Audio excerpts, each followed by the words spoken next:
The receipt lands on the counter, and the total feels heavier than the club you just hit. $1,400 for a driver fitting that lasted 45 minutes.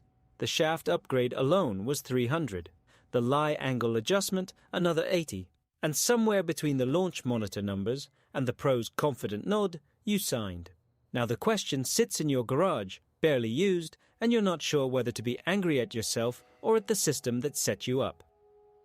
Here's what the evidence shows. Senior golfers are the most profitable demographic in the fitting industry. Not because your swing is harder to fit, but because the gap between what you need and what you're sold is wider than any other age group. A 2019 study from the Titleist Performance Institute tracked 350 golfers over 60 and found that 72% were fitted into shafts 3 flexes stiffer than their optimal. The result was not better accuracy. It was a consistent 10-yard loss on every drive.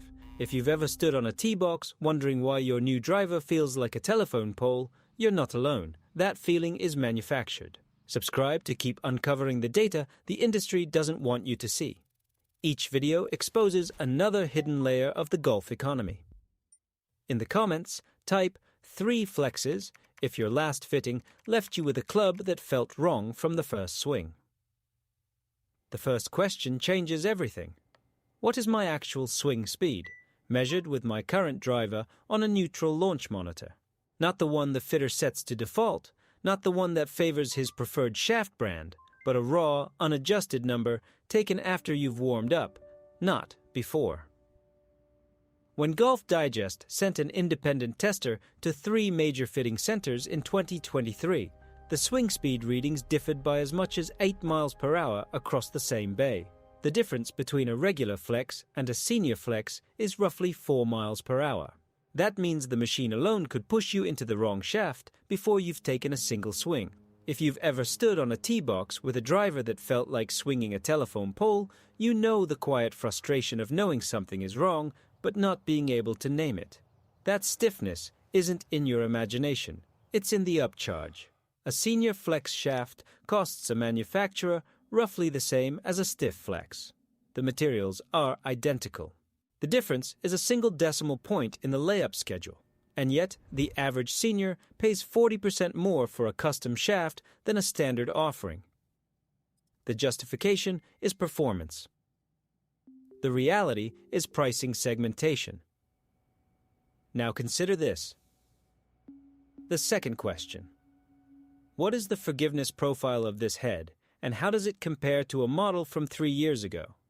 Golf club manufacturers release new drivers every 12 to 18 months. The engineering improvements are real, but the magnitude is small. A 2022 study by the United States Golf Association's Equipment Standards Division found that the average gain in forgiveness between 2 consecutive driver generations is less than 2%. 2%. Yet the price difference between a current model and a 3-year-old model can exceed $400. For the senior golfer, the more relevant number is not the 2%. It is the fact that a properly fitted 3-year-old head will outperform an off-the-rack current model by a margin that no marketing department wants you to calculate. The third question is the one most seniors never ask. How does shaft flex interact with my decreasing swing speed over the next 5 years? A study published in the Journal of Sports Sciences in 2018 tracked 30 amateur golfers over 60 years old for 3 seasons. The average swing speed loss across the cohort was 3.2 miles per hour per year. A driver that fits your speed today will be too stiff by next season. But the fitting was sold as a long-term solution. You paid for a static answer to a dynamic problem. The honest fitting would have recommended a shaft 1 flex softer than today's number, anticipating the decline. That shaft would cost less, not more. Think about that. A fitting sold as a long-term solution that ignores the inevitable decline of your swing speed. The honest recommendation would have saved you money, not cost you extra. Subscribe to join the community of golfers who refuse to accept the system's default logic. We question every assumption, including the one behind the counter. Drop 5 years in the comments if you've ever considered how your swing speed will change next season. When you sit in the fitting bay and the numbers climb, the pro leans in and says you're crushing it. and you feel good. That feeling is the mechanism. The fourth question cuts through it. What is the head model, and does it match my actual miss pattern, not my ideal swing? The launch monitor shows you a dozen perfect strikes. The Pro saves the session to a file. But in real play, you miss low on the toe or high on the heel 60% of the time. No fitting session simulates that. A 2020 study by MyGolfSpy analyzed 120 senior fittings and found that 56% resulted in a head that was less forgiving than the golfer's existing model. The new driver looked better. It did not perform better. The fifth question is the one that stops the sale cold. What happens if I walk out and buy this exact build online for half the price? The silence in the room reveals the truth. The fitting itself has value. The knowledge of your numbers, the verification of your specs, the confirmation of your feel. But the markup on the hardware is where the trap closes. A custom driver built at a retail location carries an average surcharge of 38% over the same components purchased separately. The fitter's commission is built into the head. The senior golfer who pays for the fitting data and assembles the build elsewhere saves an average of $420 per driver. The numbers don't lie. 38% surcharge on hardware that can be assembled elsewhere for hundreds less. That's not a convenience fee. It's a tax on trust. Subscribe to arm yourself with the questions that turn a sales pitch into a data-gathering session. In the comments, write. If this resonates with you, there's a lot more where this came from. Link in the description if you're ready to walk into your next fitting with a plan. The system works because each question feels technical, and you assume the technician has your best interest. But the technician works for the shop, and the shop answers to the manufacturer. A 2023 survey by golf.com found that 83% of fitters received performance bonuses tied to upselling shafts and head models, not to matching the golfer to the optimal build. The conflict of interest is not hidden. It is embedded in the compensation structure. If you've ever left a fitting feeling uncertain, carrying a receipt that felt too high and a club that felt too stiff, you already knew something was wrong. The fitting system depends on that uncertainty. It depends on you trusting the numbers without knowing which numbers matter. The 5 questions are not technical. They are defensive. They are the difference between buying a solution and renting a marketing strategy. Remember the paradox from the opening. The most expensive fitting might indeed be the cheapest one, if it is built on data you control and questions you choose. But the fitting that costs you nothing up front, the one with the free driver and the launch monitor and the smooth-talking Pro, that one is the real bill. It arrives in the mail as a statement you open, see the total, and feel that quiet pinch in your chest. Pay for the knowledge, not for the hardware. The 5 questions turn you from a target into a buyer, and the $600 you save on one club is $600 that stays in your pocket for the next round, the next season, the next 10 years of the game you love. The quietest victory in golf is not the birdie on the 18th. It's saving $600 on a driver that actually fits you. Subscribe to master this system and keep more of your budget for the things that matter. The rounds, the travel, the game itself. Tell us in the comments. Which of the 5 questions do you think will save you the most money on your next purchase?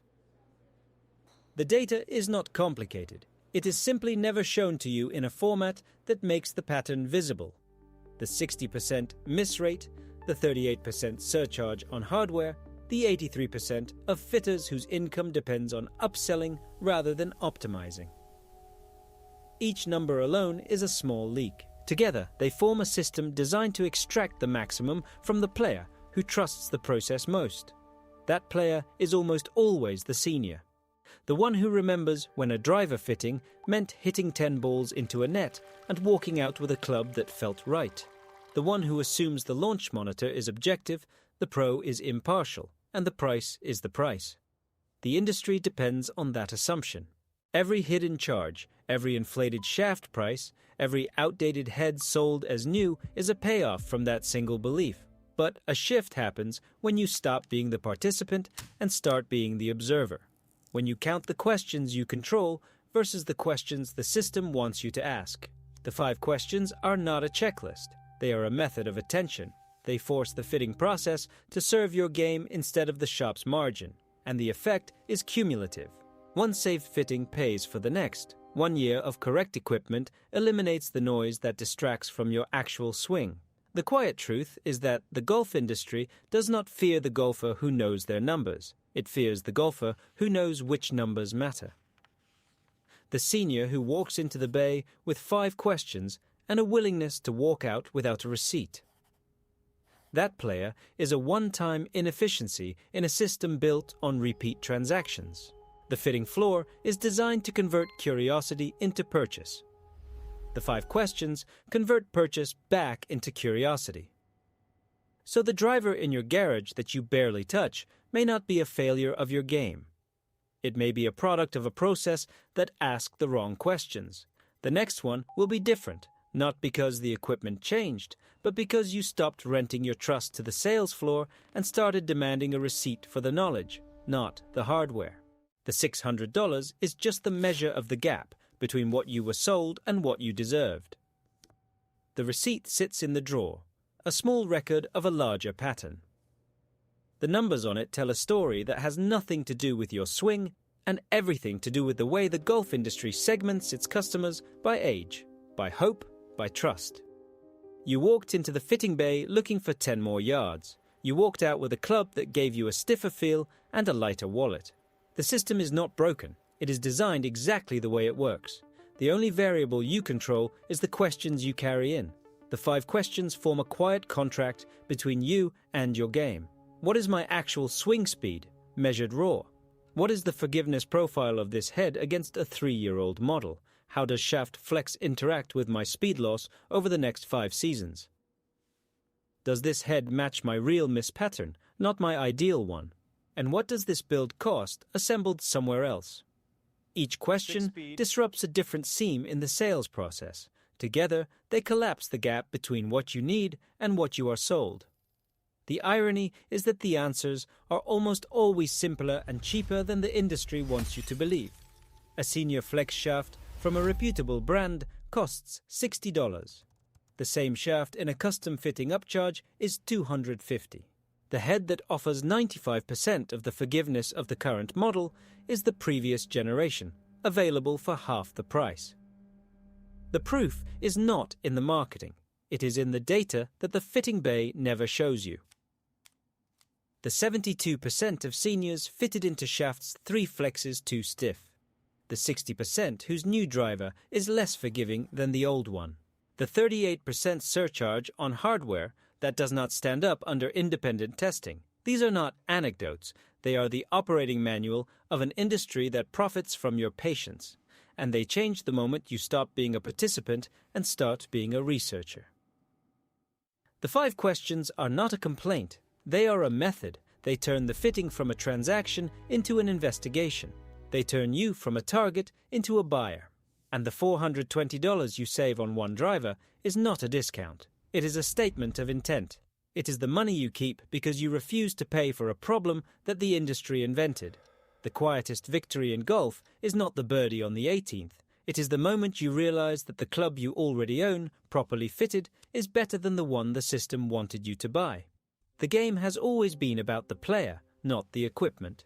The fitting room just needed to be reminded.